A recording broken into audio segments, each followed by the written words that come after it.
Me diz uma coisa, quantas vezes você já ficou travado diante da página em branco na hora de planejar os seus cursos, workshops e treinamentos? Se você se enrola com muitas ideias e não sabe como organizá-las num fluxo, se você se perde na hora de definir o tempo para cada atividade, se você se perde no meio de muitas ideias e conceitos que você quer passar, nesse vídeo aqui eu vou te ensinar um framework simples e prático para, em 5 passos, você estruturar os seus processos colaborativos, as suas experiências de aprendizado e até mesmo para planejar eventos. Mas antes, deixa nos comentários aí como é que você planeja os seus processos, quais são as dificuldades que você tem, o que está pegando por aí. Eu sou o Pedro Segreto, designer e facilitador, e esse aqui é o canal da Unbox Lab, onde eu te ensino colaboração e facilitação na prática, de uma forma simples e sem bullshitagem. Vamos nessa! Depois de ter participado, planejado e facilitado centenas de sprints e processos colaborativos, depois de ter desenhado muitos cursos, treinamentos e processos de aprendizado, eu entendi uma coisa, que estrutura é liberdade. Por mais que isso seja um pouco contraintuitivo, que a gente pense que uma estrutura muito rígida vai congelar e vai travar a gente na hora de ter flexibilidade e criatividade, estrutura, em muitos casos, traz para a gente uma base que permite exatamente que a gente seja criativo e flexível, e não gastando muita energia e esforço no que não é necessário. Quando a gente vai planejar cursos, treinamentos, processos colaborativos, workshops, uma técnica muito conhecida é o time boxing. É colocar tudo, cada movimento, cada assunto numa caixinha de tempo. Assim você facilita o teu planejamento e consegue ver como é que as coisas vão se encaixando. Mas começar isso de uma página em branco é difícil para muita gente. Nesses últimos 10 anos que eu estou trabalhando com facilitação, eu acabei tendo a oportunidade de ver muitos facilitadores trabalhando, de mentorar alguns deles, de treinar vários. E o que eu vejo é que as pessoas têm efetivamente uma dificuldade de começar esse planejamento, de fazer ele de uma forma estruturada. Por isso eu desenvolvi o The Grid, esse framework para me ajudar a planejar de forma mais estruturada os meus processos, ganhando tempo, agilidade e consistência. Eu divido a jornada da facilitação em 3 grandes fases, 3 grandes etapas, que são essas aqui, olha só. Planejamento, a facilitação e a entrega dos resultados. Eu até acho que assim, o segredo da facilitação, que muita gente não consegue ver, é gastar mais energia na preparação dos processos. Assim como dos cursos e treinamentos, acho que é a mesma coisa. Então eu diria que você deve gastar 60% da sua energia na hora de planejar essas experiências e esses processos, que você deve gastar 30% da sua energia na hora que você está realizando eles, então vai ser um gasto de energia bem focado e intenso naquele momento, e que você deve gastar 10% da sua energia depois, numa entrega, no pós-processo, no pós-treinamento. Agora, essa fase de planejamento aqui, ela se divide principalmente nesses 2 passos. Realizar o briefing e aí fazer o design do processo, desenhar como é que vai ser o fluxo de atividades e dinâmicas. No meu caso, quando eu começo a escutar um briefing de um cliente, de um parceiro, de alguém, começam a já me surgir muitas ideias, processos, metodologias, frameworks que eu quero aplicar, entregas que eu quero realizar, que eu acredito que podem ajudar aquele time a chegar na solução que eles querem. Então minha cabeça explode de ideias e possibilidades. Mas depois eu tenho que encaixar isso dentro de um fluxo na hora que eu vou fazer o design. E aí que para muita gente tem essa hora do chabu, é aí que ele acontece. É aí que a galera trava, né? Como é que eu coloco todas essas minhas ideias dentro desse fluxo? Para ficar mais fácil de explicar, eu vou me concentrar nos processos colaborativos, tá certo? E vocês vão entender que isso é aplicável também, como eu já disse, para desenhar cursos, treinamentos, aulas e até mesmo eventos. Eu já usei essa ideia e essa estrutura para fazer isso tudo. Então, o que o The Grid, esse framework, vai ajudar vocês a fazer é saírem desse universo de ideias e possibilidades para chegar numa estrutura que vai facilitar você a desenhar os seus processos. Essa ideia de grid me veio a partir da minha experiência com design gráfico. Deixa eu mostrar aqui para vocês. Olha só. O grid no design gráfico, ele é o quê? Ele é uma estrutura bidimensional de linhas que se cruzam, que ajudam o designer a organizar o conteúdo de uma forma racional e consistente, estabelecendo relações claras entre os elementos e o layout da página. Isso aqui seria uma página sem grid no design gráfico, né? Eu fui lá e coloquei essa maçaroca de texto. Dá para ver que ela não é bonita e tampouco confortável de ler.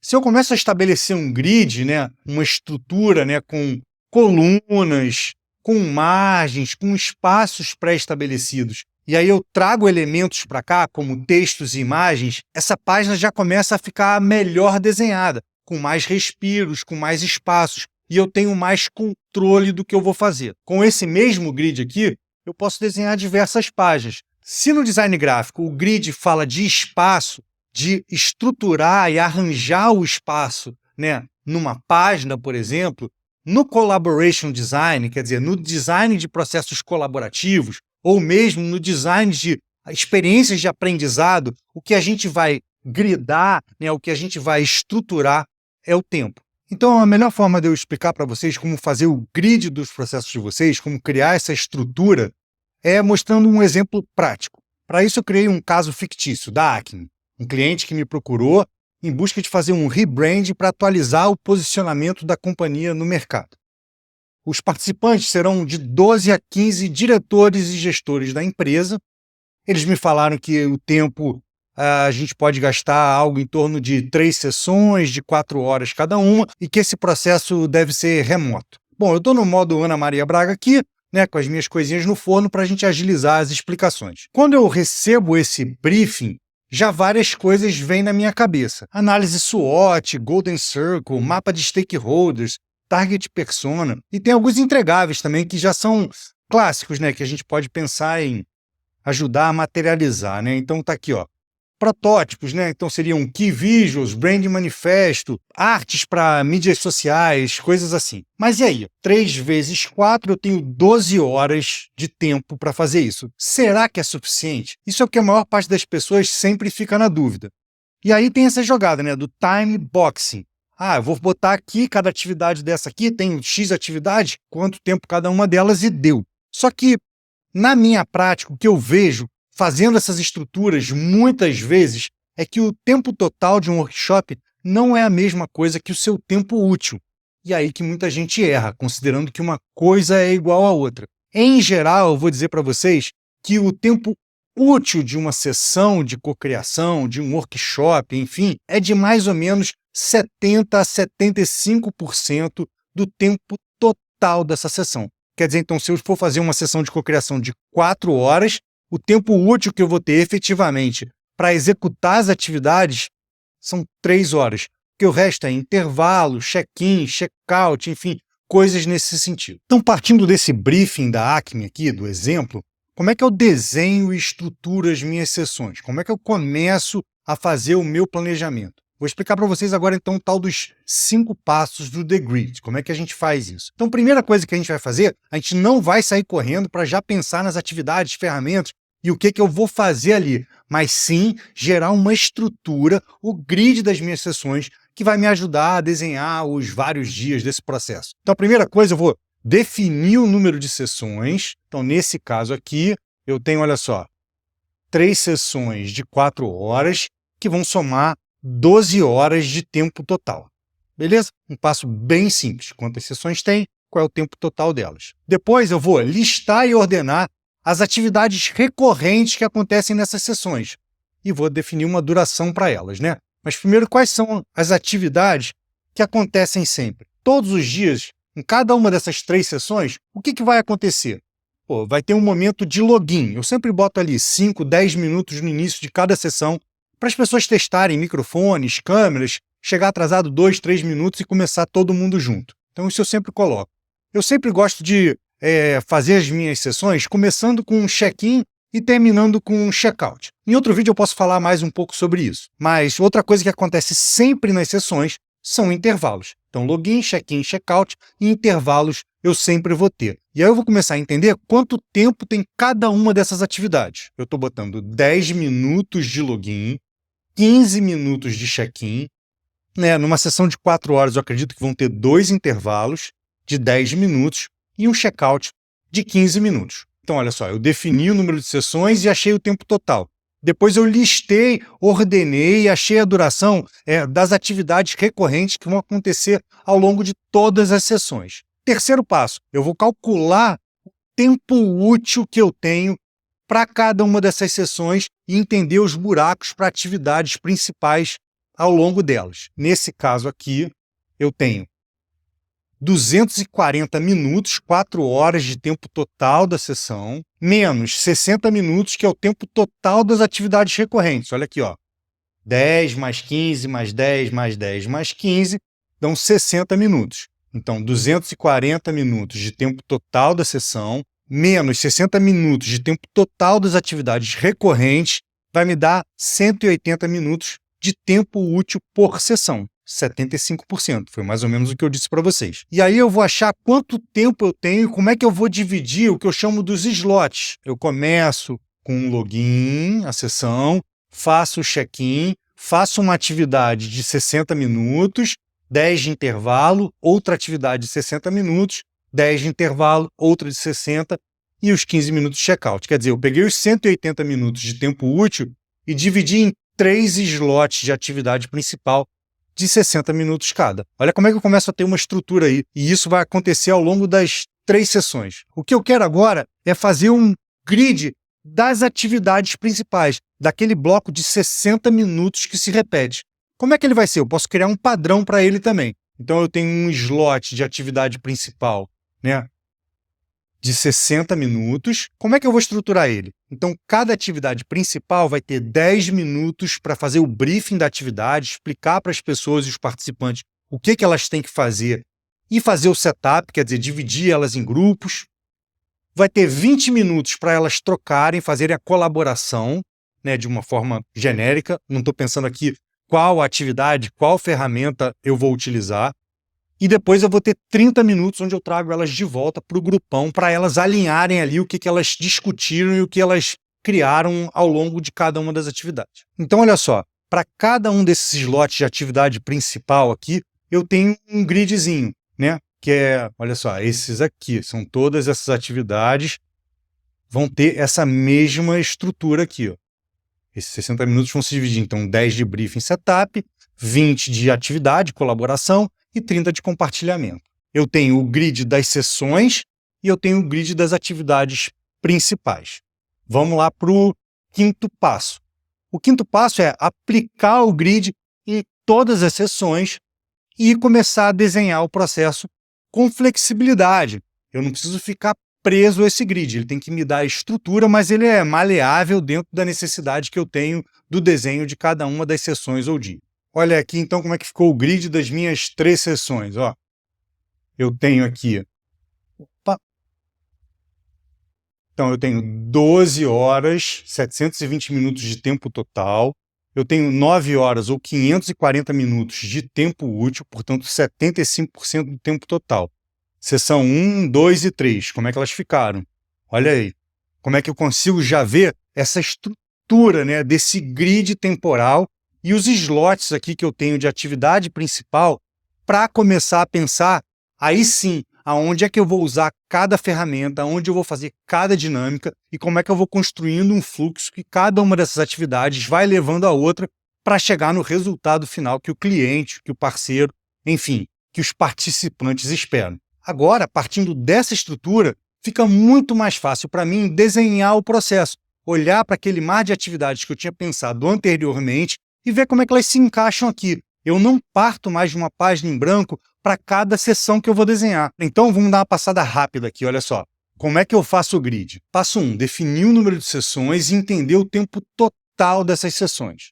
Depois 2, listar e ordenar as atividades recorrentes, entendendo quais atividades que vão acontecer em todas as sessões e quanto tempo tem cada uma delas. Depois, então, eu vou calcular o tempo útil que eu tenho para cada uma das sessões e vou dividir ele em slots de atividades principais. No quarto passo, eu vou então pegar esses slots e vou fazer um outro gridzinho para entender como é que eles acontecem. Por último, eu vou aplicar o grid, então, no quinto passo em todas as sessões, vou entender o tempo útil total do processo e vou conseguir ver o grid estruturado que vai me ajudar agora sim a desenhar o meu processo, não de uma página em branco, mas de uma estrutura que vai me dar mais coerência e consistência ao longo do processo como um todo. Então, qual é a boa de fazer o grid? Por que eu faço isso? Quais são os benefícios, né? Fazer um grid me dá consistência no meu planejamento, né? Uma estrutura comum em todas as seções do processo que eu consigo depois flexibilizar e ajustar para cada um dos dias.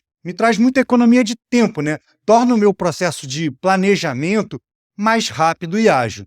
Eu faço um uso melhor e mais eficiente do tempo. Eu tenho mais controle entre o tempo útil e o tempo total do processo como um todo, evitando estourar os tempos e gerar atrasos desnecessários que eu não consigo prever. Ele me dá mais domínio do ritmo do fluxo, né? Me dá mais consistência nesse ritmo, nesse pulso do processo. Entender quando é que as pessoas estão fazendo atividades, né, mais ou menos intensas e como é que está essa cadência. Ele me dá uma flexibilidade estruturada, né? Uma flexibilidade que me permite fazer ajustes no planejamento dia após dia, de acordo com as especificidades desse dia. Por exemplo, um dia de prototipagem vai ter uma estrutura um tanto quanto diferente de um dia de abertura, né? Mas me dá essa base sólida que me permite ajustar o processo e cada dia para as suas atividades específicas e até me permite, durante o processo, fazer ajustes em real time. E ele é um template friendly, né? Ele me ajuda a criar templates. Ele torna os meus processos mais fáceis de replicar e ajustar para cada caso especial. Agora você quer aplicar o The Grid, quer começar a desenhar. Você pode fazer no Miro, como eu fiz aqui. Mas para evoluir com ele e detalhar ele ainda melhor, eu gosto muito de usar uma ferramenta chamada Session Lab. E aí, lá no Session Lab, eu criei um template de Session Lab que vocês podem acessar nesse QR Code. Eu vou botar o link aqui também na descrição do vídeo, onde vocês vão ter o grid que eu criei para esse processo da Acme e já os dias ajustados, né? Como é que para cada um dos dias, mesmo sem entrar direto nas atividades principais, eu já comecei a flexibilizar a estrutura, mas mesmo assim ter uma base que me dá unidade em todas as sessões e ao longo do processo. Dá um saca lá, vê como é que ficou o grid desse processo da Acme já mais estruturado e detalhado. E se você quiser usar isso como um template, basta você ter uma conta no Session Lab, você vai ter um botãozinho lá para usar o template, você vai conseguir copiar ele para sua conta. Essa jogada de dominar o tempo é alguma coisa que a gente vai ganhando com a experiência. E eu, obviamente, já me enrolei nessa também. Se você quer saber quais são os 5 top erros que eu já cometi na minha facilitação, eu vou deixar um link no vídeo aqui para você dar uma olhada lá, ver como é que eu solucionei cada uma delas e não passar esses apertos também. Se você curtiu esse conteúdo, se você acha que ele pode ajudar mais gente, dá um like para ajudar ele a dar aquela impulsionada no algoritmo, manda para a rapaziada que está querendo planejar processos colaborativos, criar cursos e treinamentos. Isso aqui é ouro, é muito simples, é muito fácil e ajuda pra caramba você a desenhar melhor os seus processos. Se inscreve aí no canal para receber mais conteúdos como esse e aprender mais colaboração na prática de forma simples e sem bullshitagem. Valeu!